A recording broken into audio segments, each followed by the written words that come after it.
Good morning, everybody. How are we doing? Sammy, United People's TV. What is it? Tuesday, the 10th of December. And the chaos of the Dan Ashworth situation, it's subsided now. I covered that all yesterday. We can move forward and start speaking about, well, Rio Ferdinand's comments on the players. Let's be honest. A, Rio didn't hold back. B, Rio's not wrong. I'm going to run through the clip that he shared on Twitter, and I think this deserves a lunchtime video today with a bit more detail on it. So I'm going to run through that. Also speak about United's January transfer strategy without Ashworth. And I'll be totally honest, and this might be part of the reason why he's gone. I don't think United are going to be left too short. All right, I'll speak about that. We will speak. What else we got?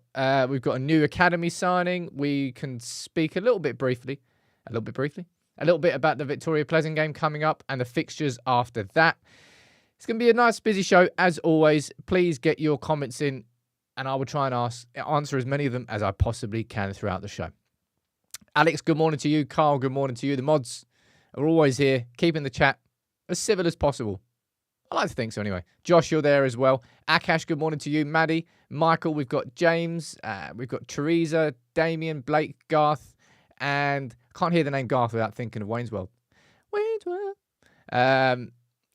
Vince and Paul, good morning to everyone. Please get involved. Hope you enjoyed the podcast if you listened to that this morning. Andy saying, how's the new studio? It's cozy. It's small, but got everything working. I'll tell you what, I think that was the biggest stress for me.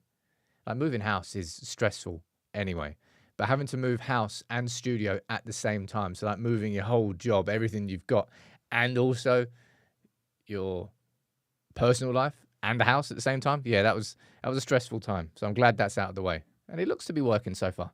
Touch wood. And I like the new light setup in here, and I'll try and tweak it and improve it as we go along as well, as always. Now, let's get into the news around United. And we've got the confirmation yesterday from the Premier League, or the PGMOL, that David Coote has been sacked. And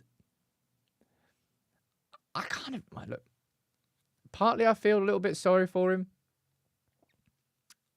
And also, don't go snorting white lines of stuff with a camera in front of your face. Well, just don't do it anyway. But it's just, the videos that came out were like a couple of years old. It just feels like someone's like, I don't know, he must have pissed somebody off. He must have done something.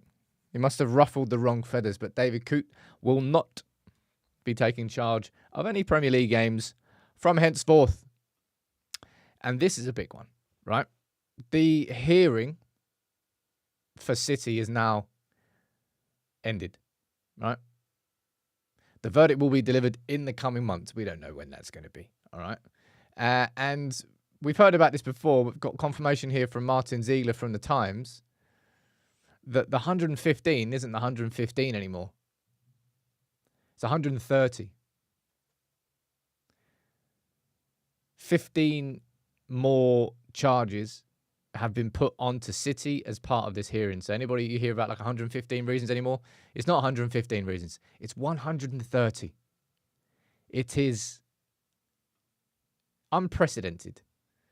The Premier League going after the team that has dominated the league for the last 6, 7, 8 years, and there's 130 charges against them. Now, we all know what our expectations are. Even if City lose this case, they're going to appeal it. It'll get dragged into the appeals court, and even if they lose the appeal, they'll then go to the, not Super Court. If you lose in the Court of Appeals, you can go one higher, can't you? I can't remember. Either way, there's still years off this. Hopefully they get relegated at some point. Now, this I thought was a lovely little touch. This was an email that was sent from Louis van Gaal to Daniel Taylor from The Athletic. And it was just his comments on Kath, who, of course, passed away last week after 56. Supreme Court, that was it. Why am I saying the Super Court? Anyway, Supreme Court. I knew it began with soup. It's a nice touch from Van Gaal. And as much as I still stand by the fact that the worst football that we have played post-Fergie was that Van Gaal period. Like, I know it was bad under Erik ten Hag, and I know it was bad under Ralph Rangnick, and I know it's been bad at other points as well. But the sheer dross of Van Gaal football, he was always a gent. He was always funny. He was always charismatic. He was always a good laugh. And he got done real dirty by Ed Woodward at Manchester United. But I just thought that was a really nice touch from Louis Van Gaal to send that email in to Daniel Taylor from The Athletic. Yeah, mainly, I don't know what it was, but under Van Gaal, there was like an 8 or 9 game period where United didn't score. There's always that photo that haunts me. I'm going to have to pull that photo up now. Man United under Van Gaal. It was, where is it? There's one photo that always haunts me. Where is it?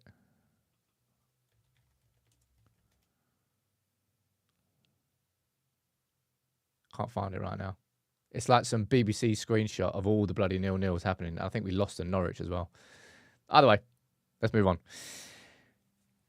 And let's speak about one of the headlines from today's show. And that's this from Rio. Now, I don't need to tell you how brutal and ruthless INEOS have been since coming in at Manchester United. To say they have ruffled some feathers is really underplaying it. They have the Dan Ashworth situation, in my opinion, is the biggest example of the ruthlessness of INEOS. To only after 5 months admit that you've made a massive mistake and sack a sporting director that you spent longer than 5 months bringing in is a massive admission of a mistake, an acceptance of a mistake, and moving on. The mistake should never have been made in the first place. Now, for a lot of United fans, and this is correct, so much scorn has been aimed towards the players for so long, right? And we all want that same ruthless approach to come to the players. And that is what Rio is speaking about in his latest episode of Rio Presents. Have a quick listen to this clip here, all right? This is from Rio that he shared on Twitter. Dan Ashworth, his departure from Manchester United. Confusion is the first thing that comes to mind. Like, I just hope they're this brutal as they have been with the staff that have been there for years and that they're culling, right? I hope they're this brutal with the players that are there. Yeah. If there's any players that are there, and ones that have either been there too long or the ones who just ain't good enough, Gotta go, bruv. be as brutal as they've been. Get them the fuck out, quick, ASAP. And I hope they're like that. For better. I can see Akash saying this down there in the comment. That I don't think I've heard Rio be as sort of scathing towards the players there as he has been. And Ant, you're saying down there talking about whether getting rid of Dan Ashworth was ruthless or amateur. As I said, it's both of those things. The mistake should never have been made in the first place.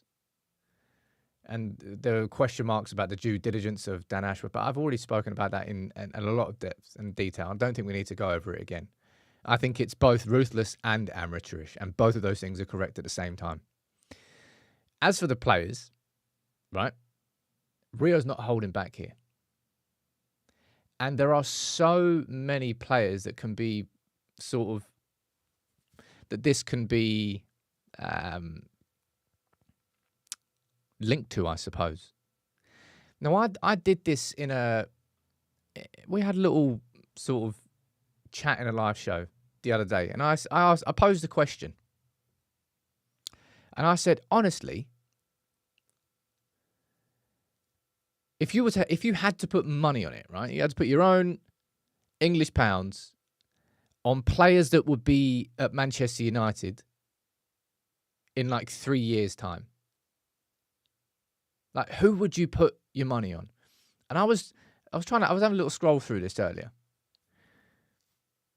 I think even 3 years' time is hard to call. But hypothetically, let's just say 3 years. I think Onana will be here in 3 years. Which defenders would I say? I put some money on Mazraoui. I think I put some money on De Ligt, but I'd have some question marks. I'd put some money on him. Martinez this season is looking like a Martinez that is still suffering from the consequences of the injury, and that what we are seeing is not Martinez so far. So I don't think I would. But that's not for me to say that I think that he is definitely going to be going in any way, shape, or form. And don't try and put words in my mouth. I'm just saying right now, from what I'm seeing this season, would I comfortably put money on Martinez? I probably wouldn't. Malacia, I wouldn't. Lenny Yoro, I would. The only ones I would confidently really do it on out of this defence are Mazraoui and Yoro. Delo, no, I don't think there's any others I would there. And I go down here and I look at the player. I think, you can disagree with me on this one. I don't really care. I think Bruno will be here in 3 years' time, and I think he should be here in 3 years' time. Mason Mount, I wouldn't put any money on it right now. I can't. Ericsson, no. Casemiro, no. Ugarte, probably, but I don't know. Kobe, of course. Toby and Dan, it depends whether they break through. And you go down to the forwards and you would say, I would put money on Haaland being here. Rashford, I wouldn't. Xerxes, I wouldn't. Ahmad, I would. Garnacho, from what we've seen this season, there hasn't been development of Garnacho in terms of that team player that we now need in a system which requires a lot of team players. There's just my point here, right, is that there just really are not many Manchester United players that you can confidently say will be at this club in 3 years' time. I genuinely think it's like there's probably like four, 5 or 6 maybe that you really, really would put money on. But the rest, it's all questionable, right? And I don't know, it's just, I'm going to go down here and read some of your comments about what Rio's had to say here. As I said, I'm going to do this in a lunchtime video too. And saying Bruno should only remain if he improves. And the same can be said out of pretty much 90% plus of these players. That's why I'm saying it's very difficult right now to be able to say with confidence that those players are going to be here in a few years' time. And you can put happily you can put Bruno into that category if you want to. Sequenza saying Martinez looks like he's missing Ten Hag. I don't know. I'm sure there will be part of him that will be sad that he's gone, but Ten Hag, players will move on from managers. That's part and parcel of football. You will rarely get a player that plays under one manager for his whole career. Doesn't really happen anymore. John, you're saying Ahmad, Mazraoui, De Ligt, Onana, Yoro, Ugarte, Haaland, and Kukonki. Alex, you're saying Mainu, Ahmad, Haaland, Onana, Mazraoui, and possibly Ugarte. My point here is that this I think is the ultimate point. Ultimate point is a bit extreme. The most important point. When it comes to this idea of INEOS being ruthless, of INEOS having a brutal approach with all aspects of the business, right? If INEOS over these next couple of windows do take that same approach with transfers and getting rid of players, there will be less anger from fans with how they've treated certain parts of Manchester United right now, with all the cuts, with all the cutting 25% of the workforce, with the staff cuts, with the Christmas party being cancelled, with the cuts everywhere. They won't ever justify the ticket prices, and I think that's a separate point altogether. But if INEOS operate with the Manchester United squad and getting rid of players in the same way that they have operated with other areas, I think it all then kind of falls under one approach to the club. Chris down there saying the Glazers are at fault. Look, I think that's kind of something that maybe is a little bit forgotten about in the context of everything that's now happening at our football club. And it is something that does need to be reminded and everyone needs to remember. Absolutely everything that INEOS are doing is a direct consequence of the negligent ownership that our football club has been under for the last 10 to 15 years. Everything they are doing is to clean up the absolute mess and shit show that is Manchester United Football Club. Both as a football club and as a business, by the way. On the pitch, abysmal. Off the pitch, we've lost money in 5 consecutive years, despite our revenues being certainly north of 500 mil every year, and sometimes north of 600 mil. Everything is still to clean up that mess. And people, I think sometimes that kind of gets forgotten in the day-to-day now of what INEOS are doing. I'm going to go down and read some more of your comments. We are too focused on FFP, says Steve. Well, you have to be. The rules that you might just say, just do what City did and just take the. I don't even know what the actual punishments are now for breaching. Or who am I kidding? Everton got a points deduction. Isn't it 2 or 3? Who else got one? Forest? Points deductions have been the consequences of breaches now. Previously, do you remember back in the early days of FFP when it was City and PSG? PSG got fined more money. Oh yeah, that's how you stop rich people breaking rules. You fine them money which they've got in abundance. Oh, great. Fantastic news. I can't disagree with that comment anymore. Someone saying we should have been oiled up. Nope. I don't care whether you're upset. I don't care whether you're going to have to wait longer for United to come back. I do not care. I'm so happy that we did not go down that path as a football club. So happy. Charlie saying, any thoughts on the allegations of Garnacho's brother leaking the lineups to Twitter fan pages? It's kind of where the fan base is right now, if I'm being totally honest on that. Like, fans have got the energy to become their own little detectives and see the trail and follow it back because of where we are and how we're playing. So if there is anything hiding under the rocks, people have got the energy now to find it. Alex is saying, I'd expect INEOS to be selling more academy products at higher prices too. Unfortunately, because of the rules of football and because of how they've changed it, and I keep not sitting central to this camera. It's really annoying me.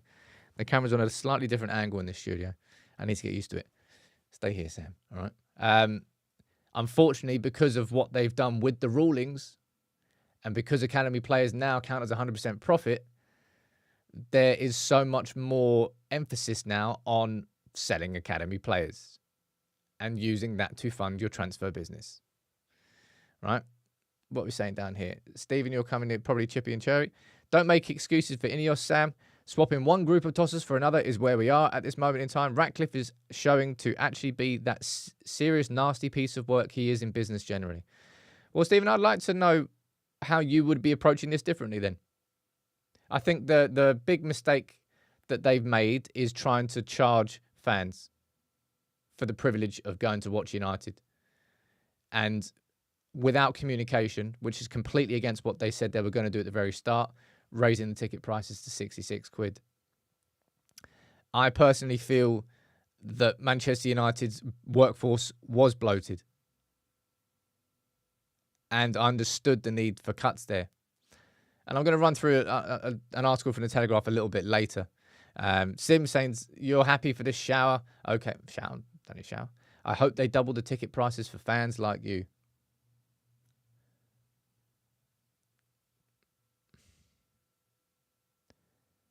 That's the most disconnected comment that Ratcliffe has made easily since he came in at Manchester United.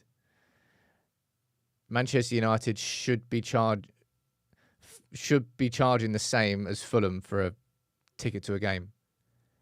That's so utterly disconnected and incorrect from Jim Ratcliffe. And that I think is where a lot of United fans have justification for fears of the new stadium, right? But going back to this point here, you want to know a good example here of how this could be the beginning of United actually taking a more ruthless approach to the markets. Eriksen and Antony are going to be really, really perfect examples. Eriksen hasn't played a minute under Amorim since Ipswich.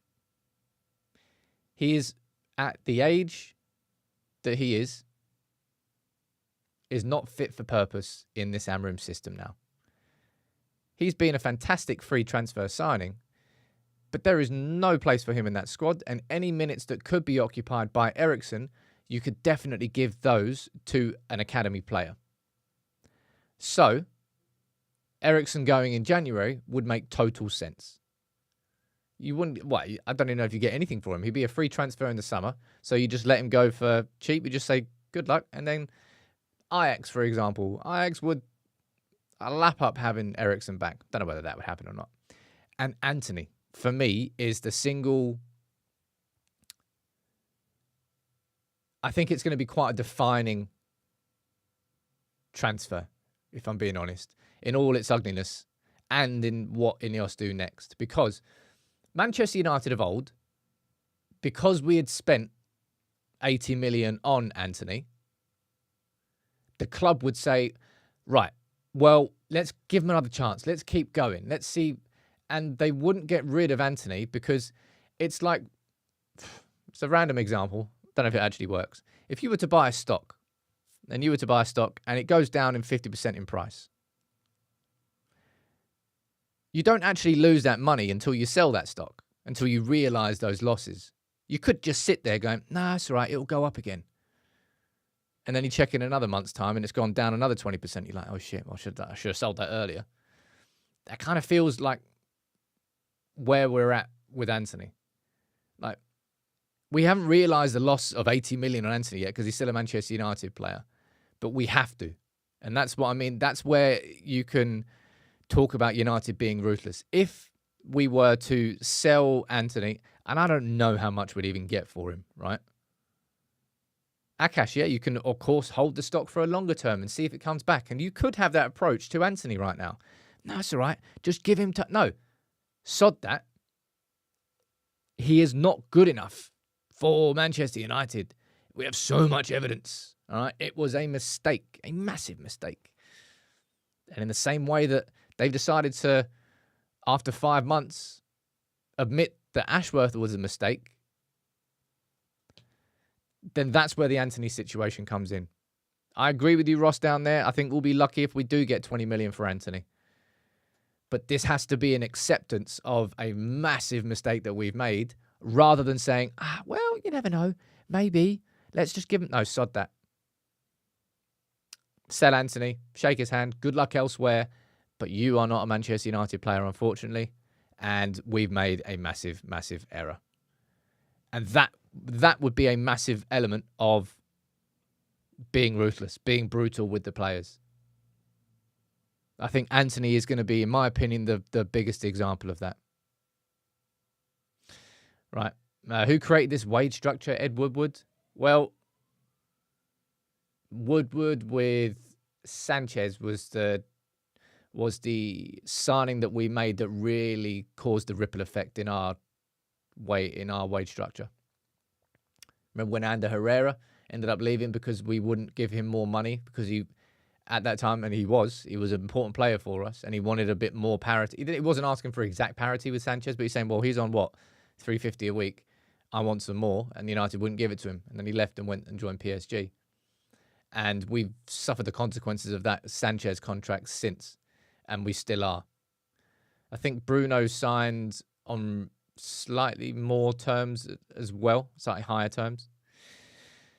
Munson saying last thing we need is another Martial scenario. I think we've got that scenario with Luke Shaw right now. I don't think we'll be able to...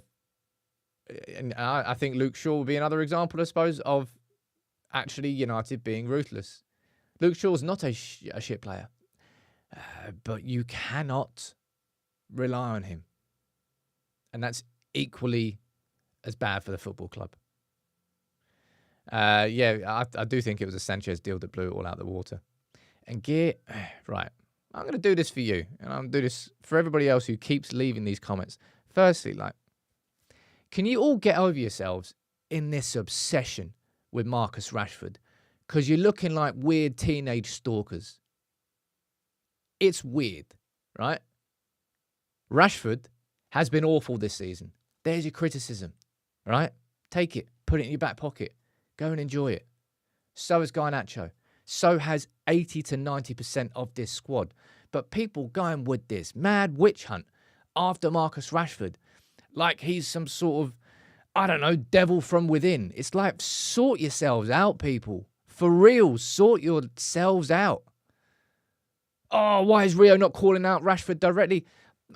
He's calling out every single player in this club who is shit. If he said every single name, he'd run out of bloody time. It frustrates me, man.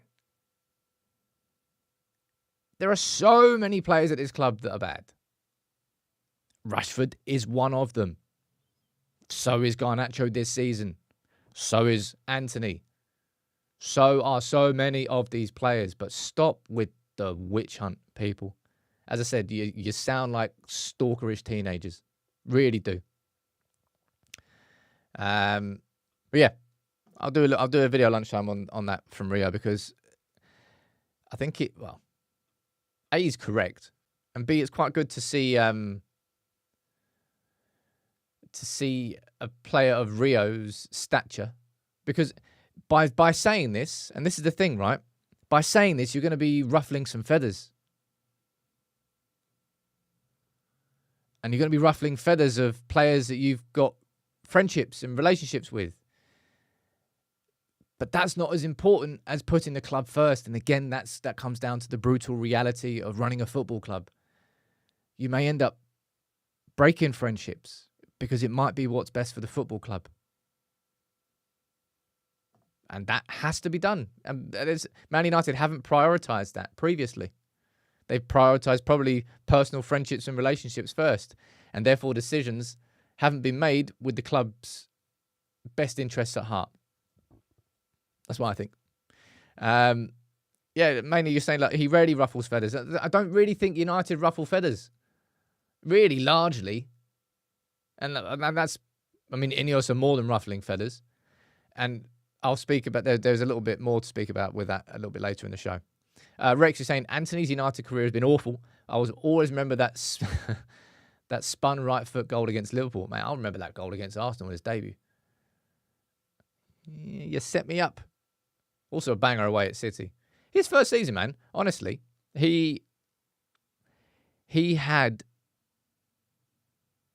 more than enough moments to make me think that he could become a United player. That goal against Barcelona as well. But, boy, he did not build on it. Boy, he did not build on it. Right. Let's move on and speak about January transfer plans. Can you, if you can, drop a like on the video. Makes a big difference. But Dan Ashworth, right? We don't need to speak about the Dan Ashworth situation anymore. I've done the video yesterday, and it was, I would say, the biggest mistake that INEOS have made so far. It was an expensive mistake, and it's one that they've realised, admitted, and are going to be moving on from with immediate effect.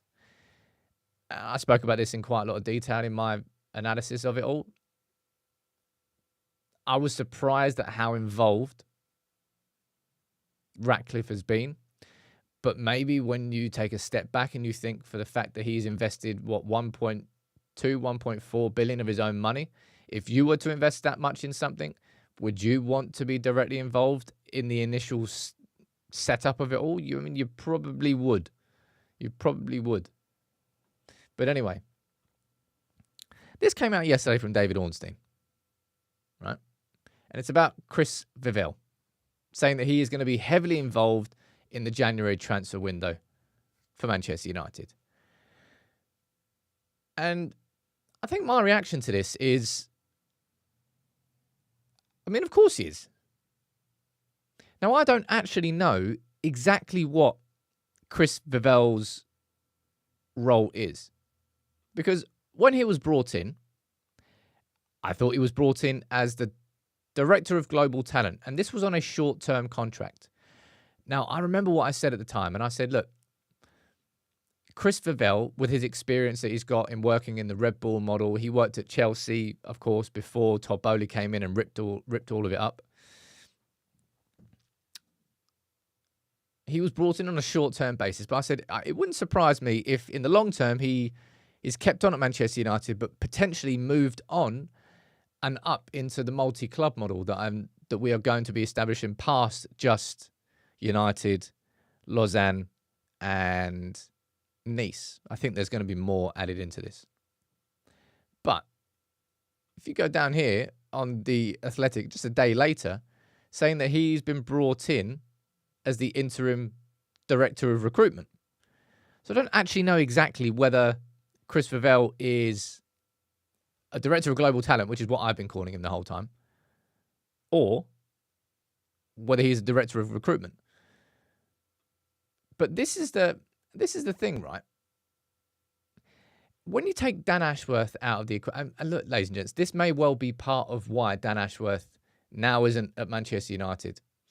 Because if you take Dan Ashworth out of the situation, what are you left with? Well, you don't have a sporting director on paper, but you've got Omar Barada as the CEO, somebody who has experience, so much experience at the highest level, working with City, in recruitment, in business, everything combined, he has experience in. You've got Jason Wilcox, who's the technical director, sure, but he was a sporting director at Southampton. So he was in Dan Ashworth's position at Southampton last season.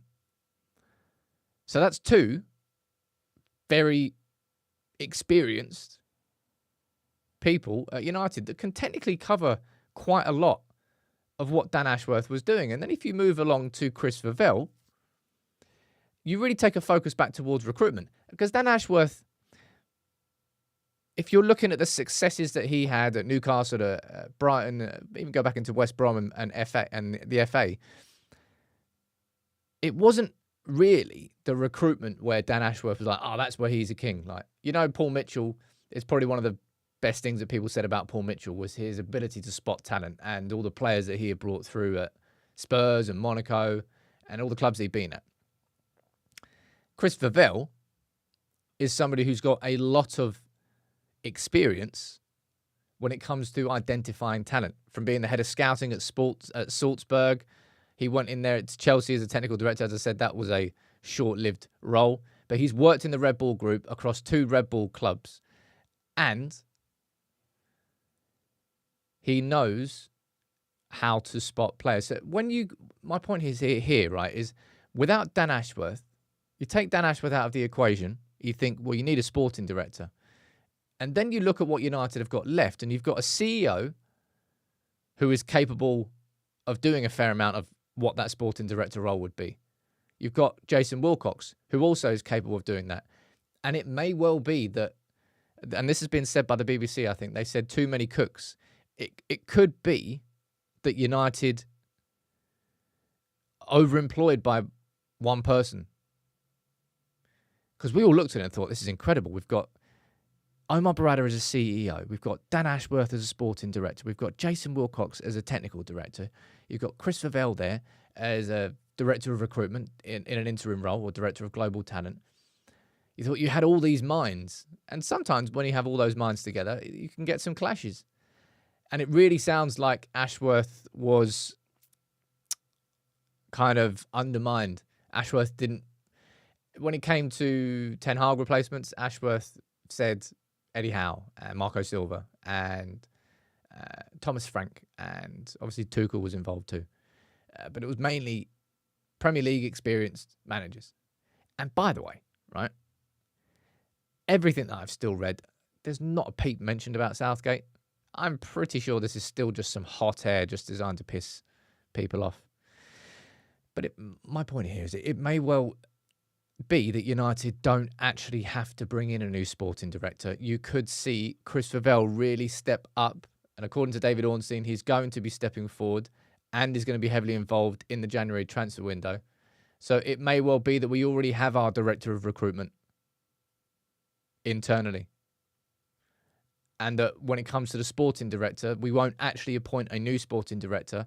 It will be that the responsibilities are then shared between Jason Wilcox, who's technical director and has the capability of stepping up to become a sporting director. It might be that the role gets absorbed and responsibilities shared between those two. This is just an idea, right? It might not be the case. United, we've already been linked with Andrea Berta from Atletico Madrid and others, right? But it could well be that they decide to keep it internal. And we'll find out about that soon. But from a January transfer perspective, I don't particularly think we're going to be busy. I think if we are going to be busy, I think we're going to be making loan signings. And ideally, we go back to this again, wrong one. We look to ship some players off, create spaces. If Eriksen and Antony were to leave United in January,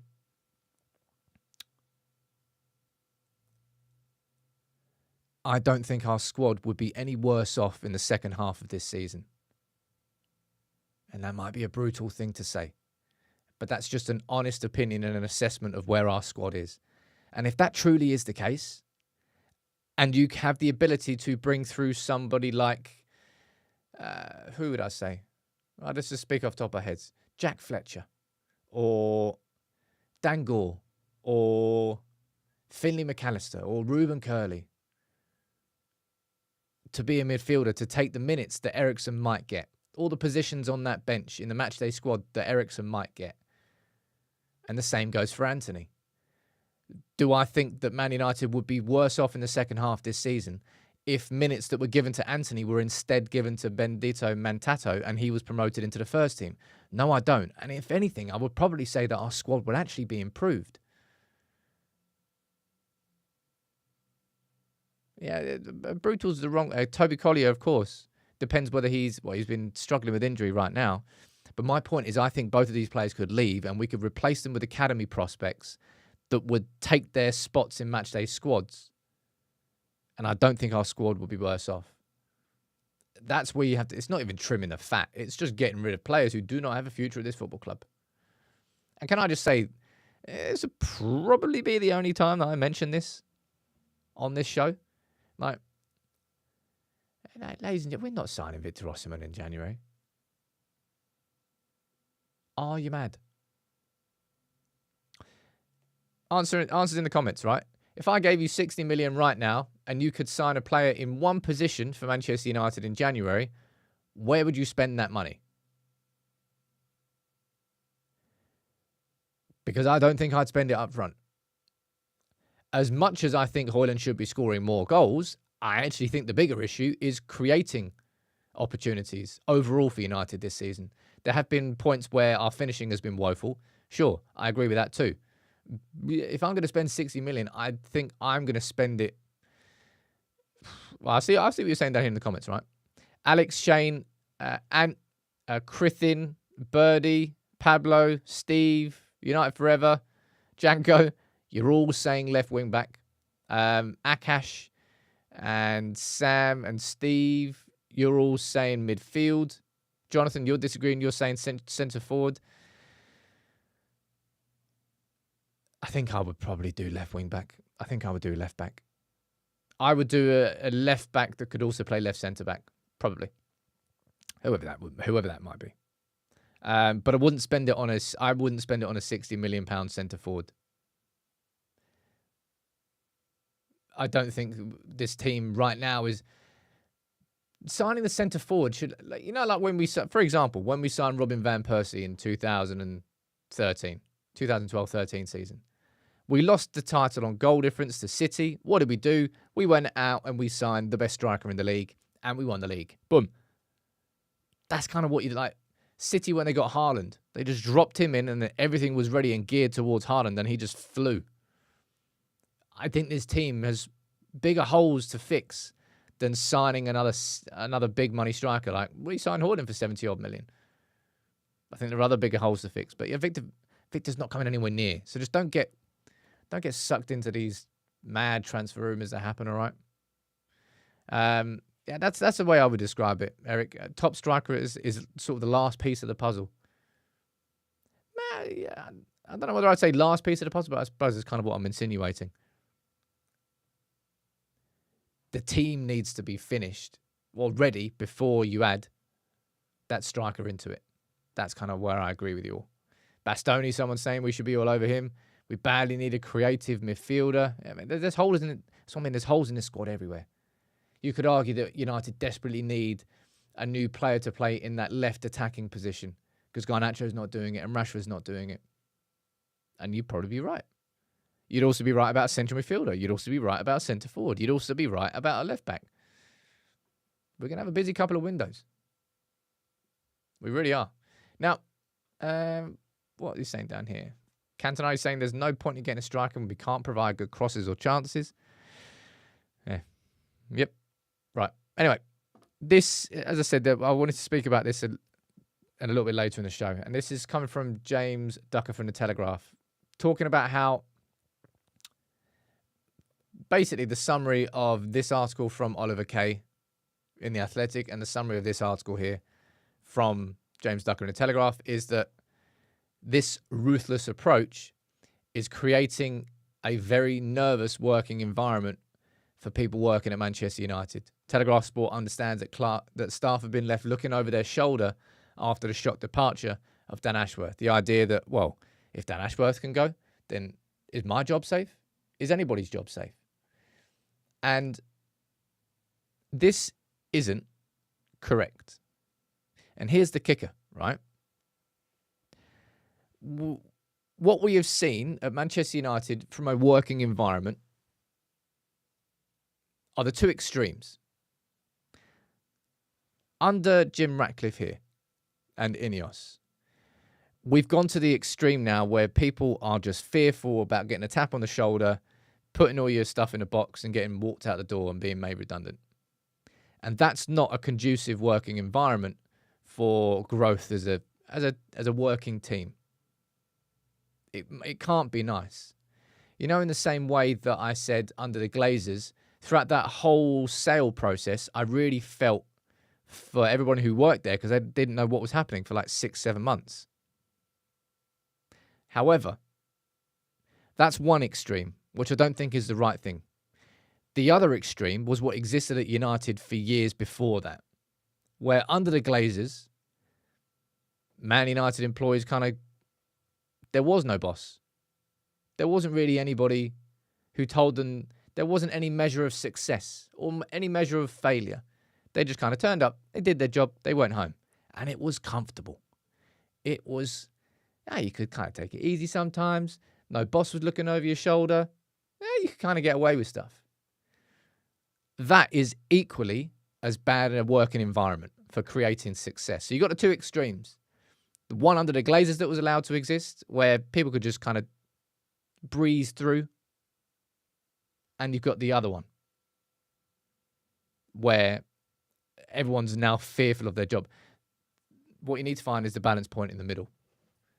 It's the exact same thing as a football player feeling totally comfortable in their position because there's nobody else who can take their spot because there's no competition. Right? You have to find that middle ground. There has to be, Siraj, there has to be something that keeps you on your toes professionally.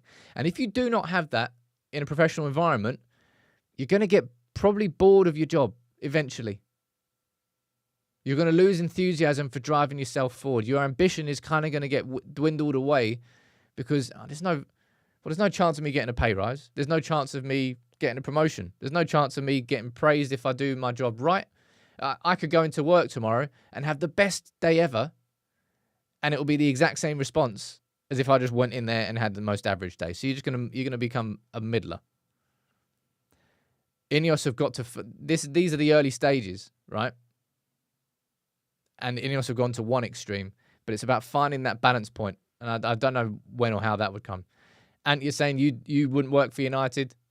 I have to tell you what, one thing that's massively improved, I have to give them credit this, the media team over the last 4 or 5 months, a noticeable shift in the media, in how they're doing content, in being a little bit freer with the ideas, a little bit more creative, but also doing it in a correct fashion. It's pretty good. Sahad, you're saying, is Viana and to City official? Is there any way we could hijack the deal? I'm pretty sure that City have already made an announcement, haven't they?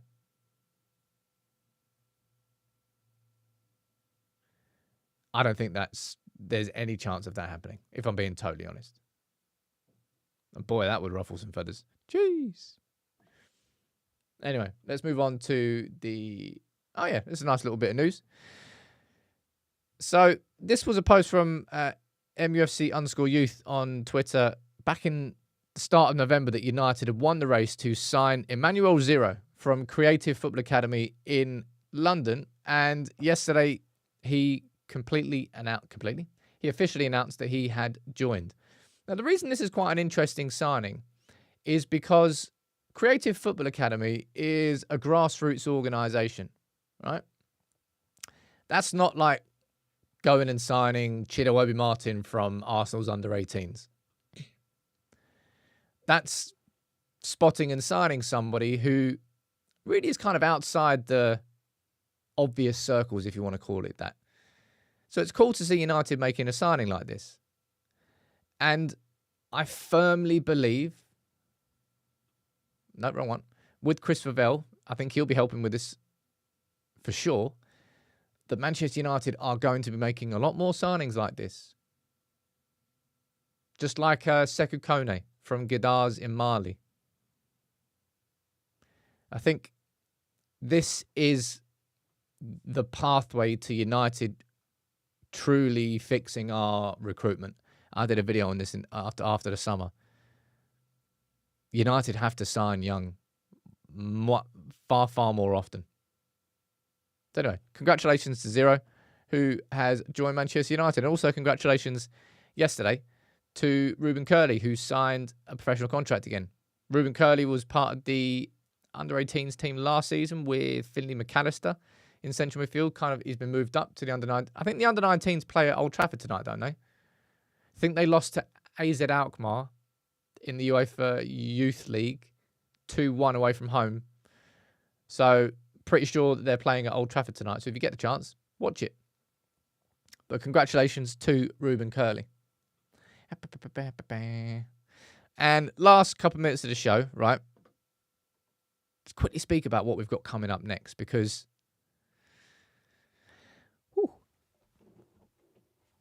we've got some busy.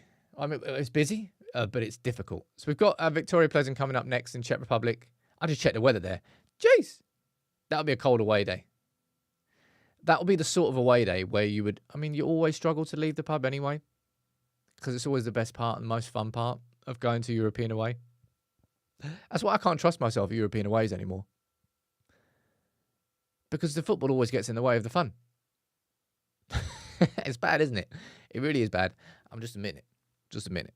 Anyway, United playing Pleasant on Thursday. But look at United's games that we've got coming up after that, right? The 7 games. Are these the 7 games following? I think these are. The 7 games following. We've got City away. 4 days later, we've got Spurs away. We've got Bournemouth at home, and Bournemouth, you've seen them this season. It'd be harder away from home, sure, but under Iraola, Bournemouth are not an easy game at all. Wolves away. Depends if Gary O'Neill has been sacked or not. But a Boxing Day trip to Wolves. And then we've got Newcastle on the 30th. Liverpool away at Anfield to kick off the year. And then Arsenal in the FA Cup. So in the next 7 games, United have got City, Spurs, Liverpool and Arsenal away from home. And Newcastle. Hey, it's going to be a very, very testing fixture period. And this is why Ruben Amorim is rotating his team. Just don't tell Gary Neville that. I'm still so shocked that he said that with such chest on NBC Sports. And I think I know that he was kind of focusing mainly on the fact, why is he making so many subs in-game? And it's just like, it's just weird. It's just odd. Steve, you're asking, am I doing match reactions over the Christmas period? this is the beauty of the platform that you've all helped me to create here, is that I get to talk about United. The downside of that is that there really is no time off. So, of course, I'll be here. I'm finally going to be getting away for a few days. I'm going to be in Portugal from the 30th of December to the 3rd of Jan. But I'm still going to be watching the Newcastle game, and I'm still going to have a match reaction out. Someone else down there saying, Rob saying, how's the 10-week no alcohol going? Ladies and gents, I've managed it. It ends this Friday. It's only been like the last weekend, I think, and the weekend before, when I've been like, could really do one. And, moving house doesn't really chill you out. But I've managed it. I've managed to drop 6 kilos as well. Feeling pretty good about myself. Because I'm kind of going through like a recomposition of the body, if you want to call it that. I don't just care about losing weight because I'm quite slim anyway. But I want to get more athletic. I have to get more athletic to be stronger, so I get far more stabilities down in the legs. But anyway, 10 weeks of not drinking has certainly helped on that. Maybe I'll be drinking after these, though, because that is a fixture, period. 17 years without alcohol. Well done, mate. Rather you than me. I love a bit of booze. I'm looking forward to having one. Amrim did predict a storm. Well, that's a hurricane coming there. Jeez. Right. Yeah, I might need a little drink after Thursday, Stephanie. We'll see. Fingers crossed we get a result against Pleasant. But last minute of the show, firing any questions that you want to ask me that I haven't spoken about. My lunchtime video is going to be on the Rio comments on the players. I want to dive into that in a bit more detail. Right. The starting 11 video for Pleasant is coming out tomorrow. Of course, the Pleasant game is coming on Sunday. If you can, check out the podcast on Spotify. It makes, even if you don't listen to it, can you just go on Spotify now? Everyone's got Spotify. Can you just go on the app now, type in United Daily, and just give it 5 stars? I can't tell you how much of a difference it makes. And you as a community can help. We're 2 weeks into it now, and I'm going to keep doing it. It's more work, but I know full well that it helps a lot of people because not everyone's got the chance to join in on this show here. You need a laptop for away match reactions. I've got a laptop. There's no problem about that. But away match reactions are difficult. Although, I'll tell you this, I think I'm going to the Spurs game on the 19th. Managed to get a ticket in the ballot. I haven't been to a game this year because of my ankle, but I'm pretty sure that my ankle can sustain going to the Spurs game. I'm looking forward to that. Big up to you, Danny. You rated it 5 stars the other day.